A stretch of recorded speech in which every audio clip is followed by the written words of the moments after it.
감사합니다. 오늘 이 예배 함께 하신 우리 모든 성도들에게 주님의 은혜와 평강이 가득 임하시기를 기원합니다.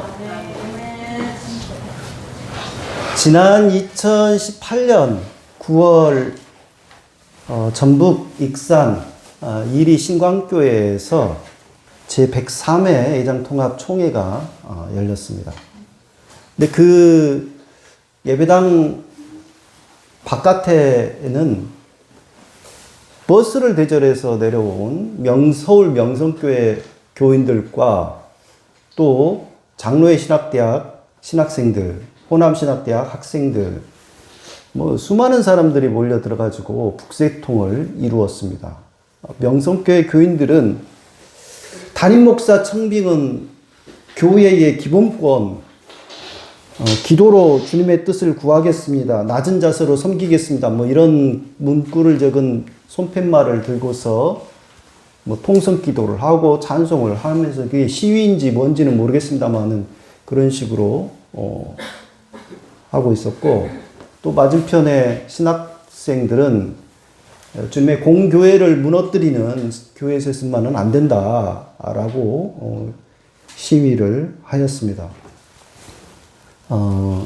저도 그 자리에 가서 교회 세습 반대 시위를 참여를 했었는데, 저는 못 봤는데 나중에 알고 보니까 저의 그 선배 목사님 가운데 서울 동남로에, 그러니까 명성교회가 속한 서울 동남로에 소속 목사님, 선배 목사님이 그 명성교회에서 내려온 그 집사들, 체격 건장한 그런 집사들과 몸싸움을 벌이다가 와이셔츠가 찢어지는 좀 그런 일을 겪으셨더라고요. 그들이 폭언과 그야말로 폭력을 행사를 한 건데, 다행히 이날 총회는 명성교회 세습을 허용하는 헌법 해석을 했던 헌법위원회의 그 해석을 투표를 거쳐서 그 채택을 부결했고요.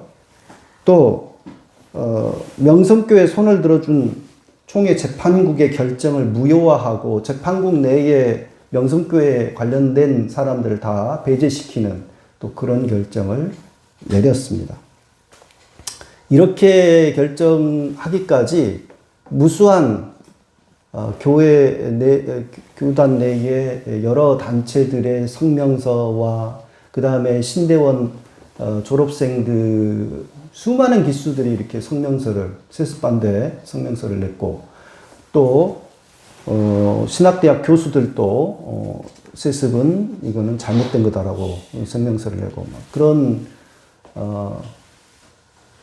것에 힘입어서 그런 결정이 내려진 거죠. 그래서 참 다행이다, 잘 됐다, 총회가 그나마 상식적인 결정을 했구나, 다들 그렇게 안도했었는데, 불과 1년 만에 그 명성교회 세습 허용을 위해서 사실상 명성교회 사태에, 그러니까 총회 헌법, 세습을 금지하는 총회 헌법을 잠재하는, 그러니까 효력을 정지시켜버리는, 그리고 무슨 화해안을 만든다고 해가지고 그 명성교회 수습안을 마련했고 총회가 그거를 통과시켰습니다. 참 기가 막힌 일입니다. 참 속담에 열 포졸이 도둑 하나 못 잡는다, 그런 속담처럼 초대형 교회 하나가 돈과 권력으로 그렇게 집요하게 교단의 질서를 흔들고 망가뜨리려는 시도를 하는데, 그게 정말 집요해요. 참 배울 점은 또 있다라는 생각이 들어요. 예? 도둑의 열심을 배워라. 도둑은 밤에 10번 실패해도 11번째 다시 시도한다. 그러지 않습니까? 우리에게 그런 열정과 그런 열심과 헌신이 있는지 한번 좀 생각을 해볼 필요가 있을 것 같아요. 어쨌든 주님의 포도원을 허무는 이 여우 떼는 반드시 막아내야만 합니다. 그래야지 교회의 질서가 잡히고, 그래야지 교회죠. 주님의 교회죠. 그렇지 않겠습니까? 시편 54편 표제는 다윗의 마스길, 10사람 몇이 사울에게로 가서 다윗이 자기들에게로 와서 숨어 있다라고 밀고했을 때 다윗이 지은 시 이렇게 되어 있습니다. 여기서 이 마스길이라는 말이 도대체 뭐냐? 마스길은 그 가르침 또는 지혜의 노래 이렇게도 알려져 있지만 정확한 의미는 알 수가 없어요. 까마득한 옛날에 그렇게 달아놓은 건데, 다만 분명한 것은 이 시편을 현악기 반주에 맞춰서 노래로 불렀던 것 같습니다. 그래서 중간에 뭐 셀라라는 표현이 나오잖아요. 이거는 이제 간주곡이라는 의미예요. 그래서 그런 식으로 노래로 부르던 시인데요. 사무엘서에 따르면은 그 사울 왕이 다윗이 자신의 그 왕위를 가로챌 걸로 그렇게 아주 막 백성들한테 인기가 막 올라가니까 위협을 느껴가지고 죽이려고 계속 했죠. 그래서 다윗이 사울의 그 칼날을 피해서 계속 도피 생활을 하게 되는데, 그 십황무지라고 하는 그 산간 지역에 한동안 은신해 있었습니다. 그런데 그곳 사람 몇이 사울한테 쪼르르 가가지고 다윗이 우리 지금 지역에 들어와서 숨어 있어요 라고 밀고를 한 거죠. 아마 이 시편을 정리하던 서기관 한 명이 오늘 말씀 무법자들이 3절에 보면 무법자들이나 나를 치며 폭력배들이 내 목숨을 노립니다. 이 구절에서 딱 그 장면을 떠올렸던 것 같아요. 그래서 다윗이 쓴 시다. 바로 그 일을 겪고 나서 다윗이 쓴 시다. 이렇게 지금 표제를 달아놨는데, 사실 이 시는 다윗이 쓴 시가 아닐 가능성이 굉장히 높습니다. 다윗과는 관계가 없고 누가 썼는지는 모르죠. 하지만 억울한 일을 겪은 어떤 익명의 경건한 신앙인이 드리는 탄원 기도의 성격의 시입니다. 시인은 서두에서 주님의 이름과 권세로 나의 정당함을 변호하고 구원해달라고 간구하고 있습니다. 호소하고 있습니다. 무법자들이 일어나 나를 치며 폭력배들이 내 목숨을 노린다라고 하면서 그 절박한 자신의 상황을 주님께 아뢰고 있습니다. 정의로운 일을 하거나 아니면 뚜렷하게 뭐 일을 하지도 않았는데 무고하게 억울하게 공격을 받거나 그렇게 적들에게 모함과 비난과 억울한 일을 겪는 일들이 우리들 사는 삶 속에서도 종종 벌어집니다. 최근에 그 순천법원에서 여순 사건 재심 재판이 있었습니다. 그래서 그 4분인가 5분인가 되는 분이 무죄 판결을 받았어요. 70여 년의 세월이 흐른 다음에서 이제 그 억울한 죽음이었다라고 하는 것을 이제 무죄 판결을 받은 건데, 근데 얼마나 그 유족들이 정말 기나긴 세월 동안 고통을 겪었습니까? 그 서러움과 고통을 겪고 살아왔던 그 한이 풀렸나 했더니 그 중에 한 분의 그 소송에 대해서 검찰이 항소를 또 했대요. 그게 참 해도 너무한 거 아닙니까? 그래서 기쁨도 잠시 다시 그 유족의 경우는 또 법정 다툼을 해야 되는 그런 일을 이야기를 들었습니다.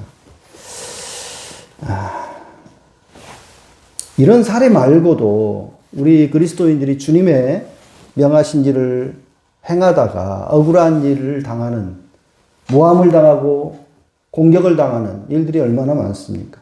또한 누구든지 개인적으로 별 잘못 없이 억울한 일을 겪게 되면 마음고생이 굉장히 심할 수 있습니다. 근데 제가 보기에 여기서 그 시인이 언급한 그 적들, 원수들, 그 원수들, 지금 원수들이 일어나서 자신을, 무법자들이 일어나 자신을 친다. 또는 목숨을 누리는 폭력배들에 대해서 지금 언급을 하고 있는데, 그들이 외국인은 아닌 것 같습니다. 이스라엘 공동체 바깥에 외국인들이 그를 그렇게 못살게 굴고, 한다라기보다는 오히려 그 이스라엘 공동체 내부에 누군가가 그를 공격하고 그렇게 무법자들이 그렇게 모함하고 괴롭히는 게 아닌가 그렇게 생각이 드는데, 말하자면 그 신자이자 성도를 자처하는 사람들이, 그러니까 이스라엘 사람들이라면 다 하나님 믿는다라고 표면적으로 그렇게 이야기하고 내세우는 사람들 아닙니까? 근데 그들 가운데서 오히려 같은 하나님을 섬긴다라고 하는 사람을 괴롭히고 못되게 그렇게 악하게 폭력적으로 행한다라고 하는 것이죠. 그들은 하나님을 믿는다라고 하지만, 섬긴다라고 하지만 실제로는 하나님을 안중에도 두지 않는 자들이라고 하였습니다. 겉으로는 하나님을 섬긴다라고 하면서도 사실상 하나님을 업신여기는, 하나님이 안 계신 것처럼 버젓이 악행을 저지르는 자들이죠. 일제강점기에 우리 독립지사들을, 독립운동가들을 가장 괴롭힌 것은 일본 놈들이라기보다는 사실상 밀정들이라고 그랬지 않습니까? 같은 조선인이면서도 밀고를 하고 암살을 하고 독립운동하는 사람들 그토록 그 집요하게 괴롭히는 짓을 한 것을 볼 수 있죠. 예수님을 십자가 처형에 이르도록 한 자들도 로마 제국의 어떤 로마 군인들 이런 자들이라기보다는 사실상 동족인 대제사장들과 사두개인들과 또 바리새인들과 이런 자들이잖아요. 마찬가지로 오늘날 진실한 성도들을 핍박하는 사람들은 바깥에 비신자가 아니고 같은 하나님을 믿는다라고 말하는 자들이 오히려 껍데기만 기독교인이어서 그렇게 그 거짓된 신자들로서 폭력을 행사하고 영적인 억압을 하고 하는 것을 볼 수가 있습니다. 하나님 이름을 내세우면서 악행을 일삼는 자들이야말로 진정한 무신론자들이 아닌가 그런 생각을 해봅니다. 살아계신 하나님을 두려워한다면, 정말 믿는다면 감히 그럴 수가 없지 않습니까? 본문에서 무법자들로 번역된 그 히브리어 단어 자림이라고 하는 단어인데요. 이 그 단어의 원뜻을 보니까 낯선 사람들 또는 외부인들이라고 되어 있어요. 이것은 실제로 어떤 외부인이 아니라 그들의 어떤 적대적인 행위를 강조하기 위한 것으로 보입니다. 그들은 같은 하나님을 섬기는 동족이나 이웃이라면 할 수 없는 짓을 서슴지 않고 하기 때문에 낯선 자들인 거죠. 마치 외부인처럼 행하고 있는 거죠. 그러니 시인은 주님의 이름과 권세에 힘입어서 나를 구원해 달라라고 주님께 간곡히 호소하고 있는 것입니다. 간주곡이 끝난 뒤에 시인은 노래를 합니다. 그러나 하나님은 나를 돕는 분이시며 주님은 내게 힘을 북돋워 주시는 분이시다. 이거는요, 하나님께 드리는 기도가 아니고 자기 확신을 혼잣말로 지금 말하고 있는 것입니다. 깝깝하고 위험한 상황에 내몰려 있지만은 하나님의 도우심을 그는 전적으로 신뢰하고 있는 것이죠. 그러면서 원수가 나에게 악한 짓을 하였으니 주님이 내 원수를 갚아주실 것이다 라고 말합니다. 하지만 이거는 많이 의역을 한 거고요. 원문을 직역을 하면 이런 의미더라고요. 그가 그 악을 나의 대적에게 돌릴 것이다. 당신의 성실하심으로 그들을 멸하소서. 이렇게 되는데요. 그러니까 악한 자들이 내한테 악행을 행한 것을 그대로 돌려주시라. 그들에게. 그리고 그들의 주님의 성실하심은 그들을 멸해 주시라. 라고 기도하는 내용입니다. 예, 쉽게 말하면 보복을 간구하는 이런 기도인데요.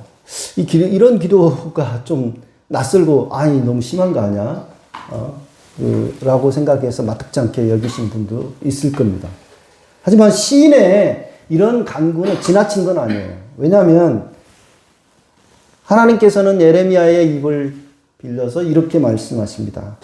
오직 자랑하고 싶은 사람은 이것을 자랑하여라.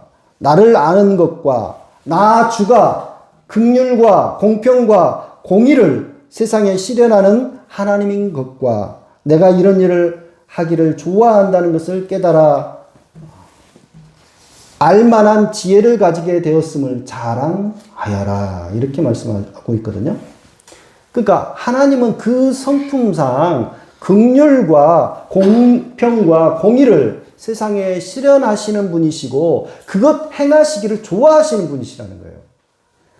그러니까 악행을 일삼는 자들을 보시면 그 악행을 그치도록 또 그 악행을 되갚으시고 그 성실하심으로 그 악인들을 세상에서 멸하시는 일들을 행하시는 분이 바로 하나님이시라는 것이죠. 그래서 그것을 해달라고 하는 것은 지나친 요구는 아닙니다.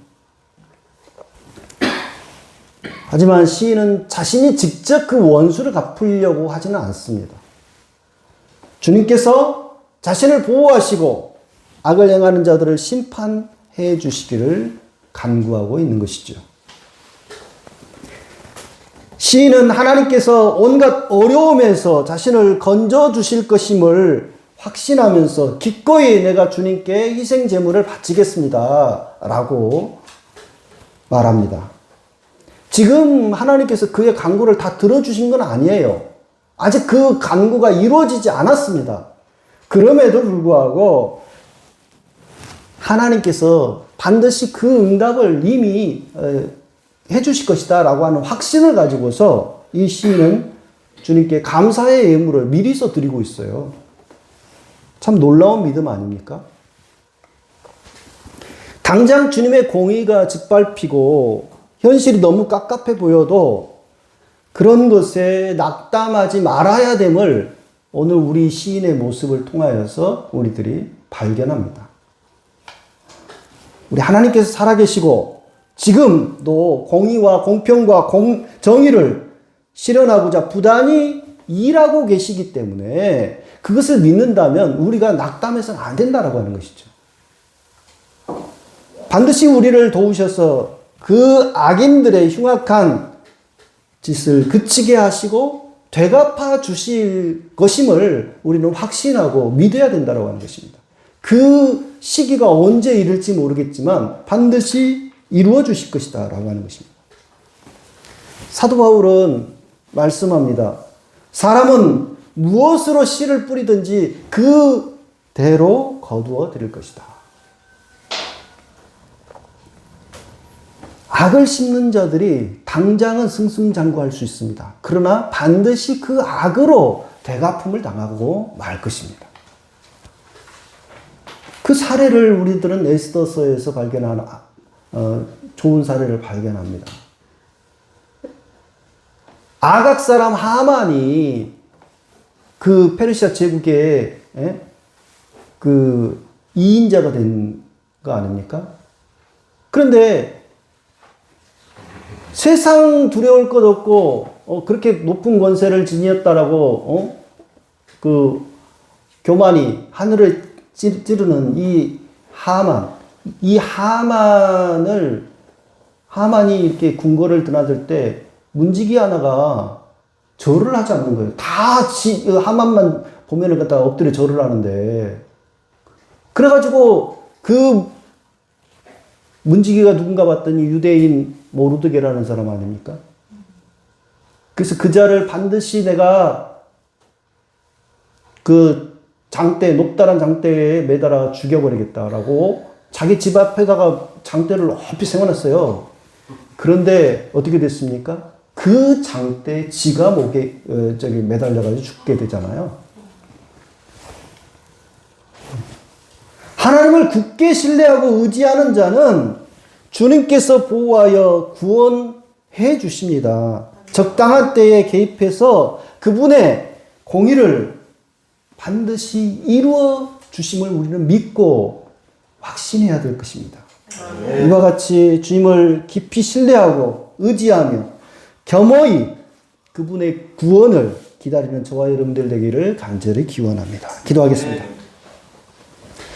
주님, 저희들의 사는 세상 형편을 보면 교회나 사회나 너무나 답답한 현실을 보면서 정말 마음이 우울할 때가 많습니다. 하지만 주님께서는 지금도 주님의 공의와 공평과 정의를 실현하고자 부단히 성실히 일하고 계심을 저희들 말씀을 통하여 다시 한번 확인하고 깨닫습니다. 주님, 저희들 지치지 말게 하여 주시고 주님께서 이루실 그 구원을 고대하며 부지런히 주님과 손 맞잡고 그 일을 위하여 열심을 내게 도와주옵소서. 주 예수님의 이름으로 간절히 기도드리옵나이다. 아멘.